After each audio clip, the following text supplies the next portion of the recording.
Do this. If you encounter an angry narcissist on the street, they'll quiet down and shame. Narcissists are self-absorbed individuals who put themselves first. They should always do their best. They can constantly monitor their environment for potential prey thanks to their keen eyesight. You can argue against my claim of their brilliance all you like, but in the end, you'll have to admit that I'm right.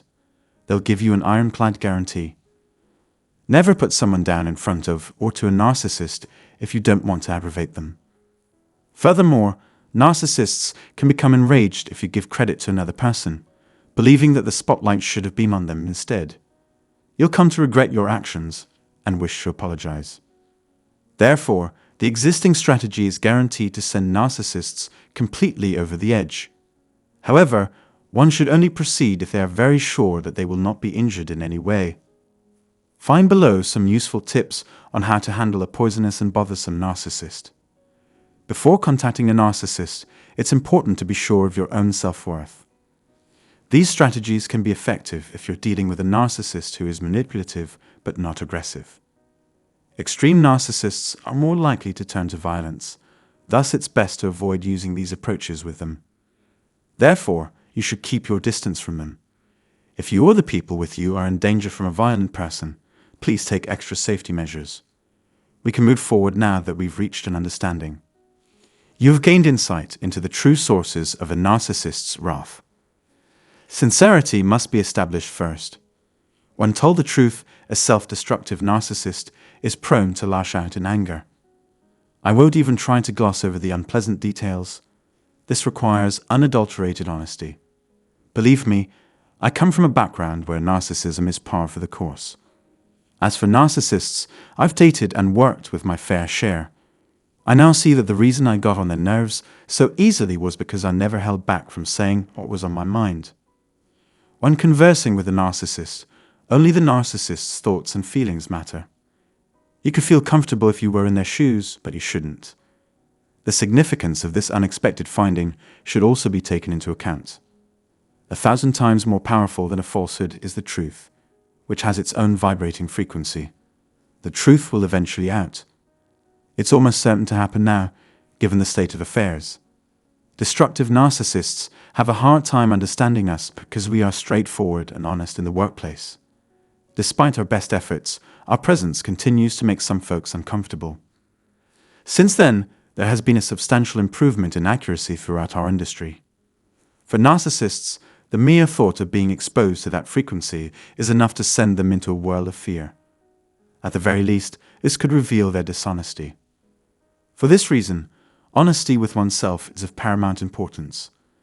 Narcissists are not used to being so forthright because they are used to manipulating others. Narcissists often resort to dishonesty in an effort to boost their own ego. They are likely to quit once you stop sugarcoating the problem and start telling them the truth, including unpleasant realities that no one else has the guts to tell them. The only way out of the trap is to break free once they've fallen into it. Whenever you find it difficult to see the potential in the truth, remind yourself that the truth is always good enough. Keep that in mind at all times. Therefore, you should pay them absolutely no mind.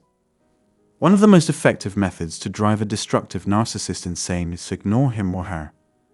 Narcissists believe they have the right to treat people with contempt regardless of whether or not the targets deserve it. On the other hand, when roles are reversed, anarchy frequently ensues. No adequate language exists in their worldview to express it. This is an excellent illustration of the problem of double standards. Those who have no use for narcissists and refer to them as absolute who's likely drive the individuals in question insane. If a narcissist is consistently rejected, they will eventually reach rock bottom. The only thing left to worry about is the weather. The ultimate type of public humiliation for a narcissist is to have their lies exposed in front of an audience. Fortunately, it's not hard to do either of those things. They need just be conveniently located. Despite their venomous language, it was not difficult to comprehend them. Just say, "That's none of my business, so please do not bother telling me," and mean what you say. Maybe you shouldn't go about saying things like, "That's it. Now you're meant to be silent." Because of your actions, their nefarious dealings have been made public. There is no need to continue this discussion at the moment. You might also point out their obvious incompetence or subtle aggression. As an example, you might comment, "That sneer you just gave me was really cool, huh? Interesting. That makes me happy. I think you should be quiet right now. Whatever happens, don't lose your temper." Alternately, you may hide while the narcissist parades their actual self. If they are found lying in response to a straightforward question, the results could be embarrassing. That takes us to our fourth and last point. Let them know they are being watched. Don't bother explaining. Just show that you're trying to make others uncomfortable. What matters most is how you feel about yourself and how you show yourself to the world. An extraordinary read of narcissists is displayed here. A person will almost likely feel a shiver run down their spine if you utter these words to them. Exposing them for the feeble, inept, inferior individuals that they are will be a terrible blow to their ego. Any sane person would lose their minds in that situation. For a narcissist, feeling helpless is a major source of frustration, and having their card displayed further compounds this feeling. Until we meet again, that's about all the news I can share. If you've read this far, please accept my thanks. I hope you've gained some insight from the film. If you have any knowledge about how narcissists date, please share your story. Subscribe to our channel and hit the bell to be notified when we release new videos if you like this one and want to see more like it in the future. I value the helpfulness of what you accomplished.